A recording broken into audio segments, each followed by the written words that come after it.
बैरी पिया। भाग 47। आगे। रुद्रम ने सिगरेट नीचे फेंकी और अपनी गाड़ी की तरफ बढ़ गया। रुद्रम जल्दी ही वापस शेखावत मैंसन पहुंच गया था। वो तो अच्छा था अभी सुबह के 5 बजे थे, इसीलिए सभी सोए हुए थे। किसी ने भी रुद्रम को खून से सना नहीं देखा था, वरना मुश्किल हो सकती थी। रुद्रम जल्दी से अपने रूम में गया। आराध्या को सुकून से सोते देख उसने राहत की सांस ली। वो धीरे से बेड के पास गया और घुटनों के बल नीचे बैठ गया। वो एकटक आराध्या के मासूम चेहरे को देखता रहा। खिड़की से आती थोड़ी सी रोशनी में भी रुद्रम का चेहरा चमक रहा था। उसके चेहरे पर बाल आ रहे थे, जिन्हें हटाने के लिए रुद्रम ने अपना हाथ आगे बढ़ाया, लेकिन जल्दी ही खुद को रोक लिया क्योंकि उसका हाथ अभी भी खून से सना हुआ था। रुद्रम ये देखकर जल्दी से उठा और बाथरूम में घुस गया। शावर से गिरता ठंडा पानी भी रुद्रम के सीने में जल्दी आग को नहीं बुझा पा रही थी। कुछ देर बाद वो बाथरूम से बाहर निकला और उसने अपनी कमर पर सिर्फ टाउल लपेटा हुआ था। अपने बाल ड्रायर से सुखाकर रुद्रम धीरे से आराध्या के पास लेट गया और धीरे से उसे बाहों में भर लिया। उसके शरीर की ठंडक महसूस कर आराध्या ने नींद भरी आंखें खोलकर उसकी तरफ देखा। आराध्या ने नींद में ही रुद्रम के गाल पर अपना हाथ रखा और धीमी आवाज में कहा, I love you Rudram. Rudram का दिल एक पल के जैसे रुक ही गया। आराध्या ने पहली बार उससे प्यार का इजहार किया था। उससे भी बढ़कर उसने रुद्रम को बिना जी लगाए उसके नाम से बोला था। रुद्रम के चेहरे पर सुकून भरी मुस्कान आ गई। उसके दिल में जो अभी तक गुस्से की ज्वाला धधक रही थी, आराध्या की मीठी सी आवाज सुनकर सब कुछ शांत हो गया। रुद्रम ने धीरे से उसके होंठों को चूमते हुए कहा, लव यू टू बच्चा। थैंक यू सो मच मुझसे प्यार करने के लिए, मेरी दुनिया में आने के लिए। कहते हुए रुद्रम ने आराध्या को अपने सीने में छुपा लिया। आराध्या जो पहले ही गहरी नींद में थी, वो कुछ पल में ही वापस सो गई। अगली सुबह के करीब 9 बजे आराध्या की आंख खुली। वो अपना सर पकड़ते हुए उठी, लेकिन उसके सर में दर्द की एक लहर दौड़ गई। तभी उसकी नज़र घड़ी पर गई तो आंखें बड़ी हो गईं। उसने जल्दी से उठने की कोशिश की, लेकिन उसकी बॉडी दर्द से इतनी चूर थी कि वो उठ भी नहीं पाई। तभी उसे अपनी हालत का ख्याल आया। उसने सिर्फ रुद्रम की शर्ट पहनी हुई थी। धीरे धीरे उसे सब कुछ याद आने लगा। ज्यादा तो नहीं, लेकिन उसे इतना जरूर समझ आ गया कि कल रात रुद्रम और उसके बीच क्या हुआ था। उसका चेहरा शर्म से लाल हो गया। तभी दरवाज़ा खुलने की आवाज़ आई। आराध्या ने खुद को पूरी तरह से कंबल से ढक लिया। रुद्रम खाने की प्लेट लाते हुए, उठ गई आप? कहते हुए उसने प्लेट साइड टेबल पर रखी और उसका माथा छूकर देखते हुए कहा, चलो शुक्र है आपका बुखार जल्दी ही उतर गया, नहीं तो मैं अभी डॉक्टर को बुलाने वाला था। बोलते हुए रुद्रम का ध्यान आराध्या के लाल चेहरे पर गया। उसके होंठों पर भी हल्की सी मुस्कुराहट आ गई। रुद्रम उसके चेहरे को थामकर सीरियस आवाज में कहा, मुझे माफ़ कर देना बच्चा, रात को जो कुछ भी हुआ मेरा इरादा बिना आपकी इजाज़त के कुछ भी नहीं करने का था। लेकिन आराध्या ने उसके होंठों पर अपनी हथेली रखते हुए कहा, आप माफ़ी मांगकर मुझे शर्मिंदा ना करें। मुझे नहीं पता रात को क्या हुआ, कैसे हुआ, लेकिन ये तो एक दिन होना हो था और मुझे खुशी हुई ये महसूस करके कि मैं पूरी तरह से आपकी हो गई। रुद्रम ने उसकी हथेली को चूम लिया और धीरे से उसे गोद में उठाते हुए कहा, आपको दर्द हो रहा होगा ना, मैं आपकी हेल्प कर देता हूँ। आराध्या कुछ बोल नहीं पाई। उसे शर्म आ रही थी रुद्रम से, लेकिन उसे पता था रुद्रम उसकी एक नहीं सुनेगा। कुछ देर बाद आराध्या ड्रेसिंग टेबल के सामने बैठी हुई थी। रुद्रम ने खुद उसे तैयार किया था।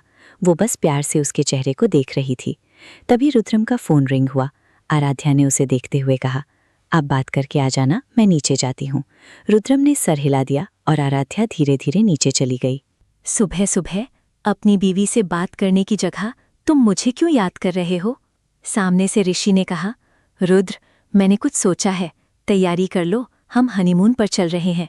रुद्रम गहरी आवाज में, मैं तुम्हारे साथ क्यों हनीमून पर जाऊंगा? अगर मुझे जाना होगा तो अपनी बीवी के साथ जाऊंगा। ऋषि चिढ़कर, मैं भी अपनी बीवी के साथ ही हनीमून पर जाना चाहता हूँ। मेरा मतलब था हम चारों साथ में चलते हैं, मज़ा आएगा। रुद्रम, बिल्कुल नहीं, क्योंकि मुझे पता है वहाँ पर भी तू महक को छोड़कर मुझसे चुपका रहेगा, और तू जब भी मेरे साथ कहीं जाता है तेरी अजीब हरकतें शुरू हो जाती हैं। खबरदार जो दोबारा कभी मुझे किस किया तो सब कुछ महक को बता दूंगा। ऋषि हंसते हुए, अरे सिर्फ गाल पर ही तो किस किया था, और तुझे पता तो है मैं कितना प्यार करता हूँ तुझसे, इसीलिए कभी कभी खुद पर कंट्रोल नहीं होता। चलना चलते हैं साथ में। रुद्रम, मैं हनीमून पर तो जाऊंगा, लेकिन तुम्हारे साथ बिल्कुल नहीं जाऊंगा, इसलिए तू महक के साथ अकेले जा, कहीं वो सच में नाराज होकर यूएस ना चली जाए। ऋषि गहरी सांस लेकर, ठीक है, अब की बार अकेले जाते हैं, लेकिन अगली बार साथ में ही चलेंगे, रुद्रम ने देखेंगे कहते हुए फ़ोन काट दिया और नीचे चल दिया। कबीर के मॉम डैड वापस जाने के लिए निकल रहे थे। कबीर उन्हें एयरपोर्ट छोड़ने के लिए जा रहा था। कबीर की मम्मी आराध्या को गले लगाए उससे कुछ बात कर रही थी। आराध्या प्यारी सी मुस्कान लिए उन्हें देख रही थी। सभी उन्हें देखकर मुस्कुरा रहे थे। रुद्रम के चेहरे पर भी हल्की सी मुस्कान आ गई। कुछ देर बाद कबीर के मॉम डैड चले गए। रुद्रम ने नरेन जी को देखते हुए कहा, डैड, कल मुझे इटली जाना होगा एक बिजनेस मीटिंग के लिए, और वापस आने में 1-2 हफ्ते लग सकते हैं। ये सुनकर आराध्या की मुस्कान एकदम से जाती रही, क्योंकि वो रुद्रम के बिना एक दिन भी नहीं रह सकती थी। यहाँ तो रुद्रम 2-3 हफ्ते के लिए जा रहा था। नरेन जी, कोई बात नहीं, चले जाओ, काम की बात है तो, लेकिन कोशिश करना जल्दी वापस आने की। रुद्रम ने सर हिला दिया। आराध्या ने अपनी उदासी छुपाते हुए कहा, मैं कॉफ़ी बनाकर लाती हूँ सबके लिए। कहते हुए वो उठकर किचन की तरफ बढ़ी ही थी कि रुद्रम की आवाज़ उसके कानों में पड़ी। वो अपनी जगह ही ठहर गई और मुड़कर हैरानी से रुद्रम को देखने लगी। रुद्रम आराध्या को देखते हुए, मैं आराध्या को भी अपने साथ लेकर जाना चाहता हूँ। ये ज़्यादा बाहर गई नहीं है, इसी बहाने इटली घूम लेंगी। आराध्या के चेहरे पर मुस्कान आ गई, लेकिन वो नरेन जी और नित्या जी को देखने लगी। नरेन जी शांत भाव से, आराध्या वहाँ क्या करेंगी जाकर, आप अपने काम में बिजी रहेंगे और आराध्या अकेली होटल में बोर हो जाएंगी, इसलिए आराध्या को यहीं रहने दो, वो यहाँ रहकर हम बड़े बुढ़िया की सेवा करेगी। ये सुनकर आराध्या का चेहरा फिर उतर गया। वो अपनी सास ससुर की मर्जी के बिना नहीं जाना चाहती थी। रुद्रम नरेन जी को घूरते हुए, आपको बहुत मजे आते हैं ना मुझे और आराध्या को परेशान करने में। नरेन जी ने टेढ़ी मुस्कान के साथ हाँ में सर हिलाया तो रुद्रम ने कहा, आपकी सेवा के लिए बहुत सारे सर्वेंट हैं यहाँ, अगर ये भी कम पड़ रहे हैं तो और सर्वेंट बुला देता हूँ, लेकिन मैं मेरी बीवी को अपने साथ लेकर ही जाऊँगा। नरेन जी उसे घूरते हुए, तो फिर हमसे पूछा ही क्यों, अगर लेकर ही जाना था तो बिना कुछ बोले ही चले जाते। रुद्रम, मैंने आपसे पूछा नहीं था डैड, मैंने बताया था। दोनों बाप बेटे एक दूसरे को घूर रहे थे। आराध्या ने उन्हें शांत करते हुए कहा, पापा जी आप गुस्सा मत होइए, मैं नहीं जाऊंगी रुद्रम जी के साथ। ये सुनकर नित्या जी हंसने लगीं और उठकर आराध्या को गले लगा लिया और उसके गाल को छूते हुए कहा, बेटा नरेन सिर्फ मजाक कर रहे हैं, इन बाप बेटों को बस मौका चाहिए किसी को परेशान करने का। पहले मुझे करते थे, अब तुम्हें कर रहे हैं। अभी नरेन जी खुद तुम दोनों से बात करने वाले थे कि तुम दोनों कहीं घुमाओ, इतने में रुद्रम ने खुद कह दिया, बस खिंचाई कर रहे हैं तुम्हारी। आराध्या के चेहरे पर मुस्कान आ गई। नरेन जी मुस्कुराते हुए, पैकिंग कर लो आप और वहाँ पर पहनने के लिए ड्रेसेस ले आओ, और अगर ये पूरा टाइम अपने काम में लगा रहा तो मुझे बस एक बार फ़ोन कर देना, इसे कैसे सीधा करना है मुझे अच्छे से पता है। आराध्या ने शर्म से अपना चेहरा नित्या जी के कंधे में छुपा लिया। रुद्रम नरेन जी को घूरते हुए, डैड आप सच में बूढ़े हो गए हैं, तभी ऐसे फालतू के मजाक करने लगे हैं। अगर आप दोनों यहाँ नहीं होते ना तो ये लड़की रोने बैठ जाती। आराध्या ने आंखें बड़ी कर ना में सर हिलाया। नरेन जी और नित्या हंसने लगे। सभी हंसी मजाक कर ही रहे थे कि कबीर वापस आया, लेकिन वो अकेला नहीं था, उसके साथ रूही भी थी। नरेन जी रूही को देख खड़े होते हुए, रूही बेटा आपको देखकर बहुत खुशी हुई, कल तो पार्टी में आपसे ठीक से बात भी नहीं कर पाए और आप भी जल्दी ही चली गई थी। रूही हल्की सी मुस्कान के साथ, मैं बस महक और ऋषि को बधाई देने गई थी अंकल, और आपको तो पता है कि ज़्यादा देर मुझसे बैठा भी नहीं जाता अभी।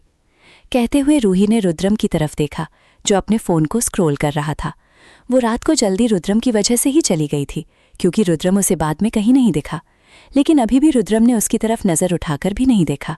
ये देखकर रूही का चेहरा उतर गया। नित्या जी ने उसे अपने पास बैठा लिया और उसकी ट्रीटमेंट के बारे में बात करने लगी। रूही, ट्रीटमेंट सही से चल रहा है आंटी, उम्मीद है 1-2 महीनों में अपने पैरों पर खड़ी हो जाऊंगी। वैसे सब कुछ ठीक है मेरी बॉडी में, कोई कमी नहीं है।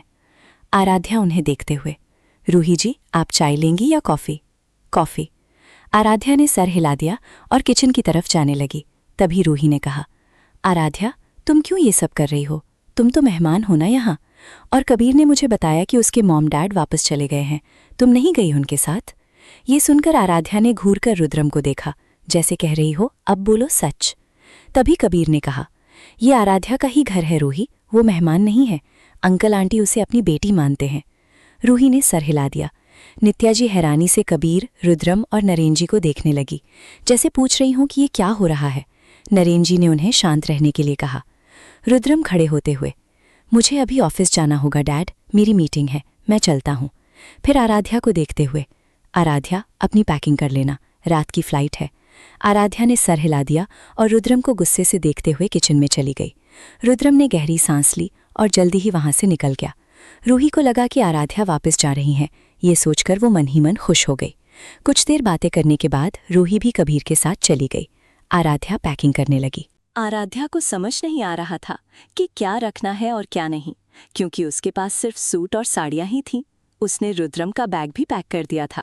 रुद्रम 1 घंटे में ही वापस आ गया था।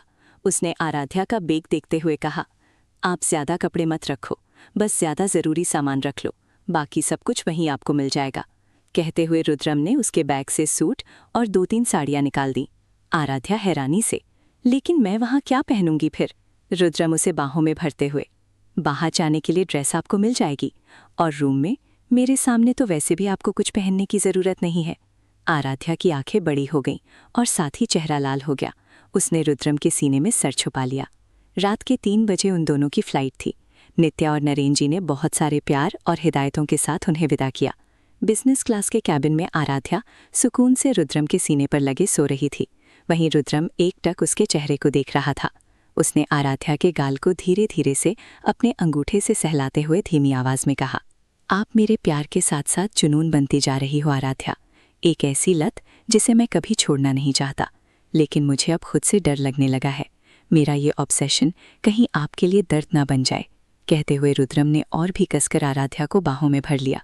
जारी है। अगर आपको ये भाग पसंद आया हो तो like, comments, share and subscribe करना ना भूलें।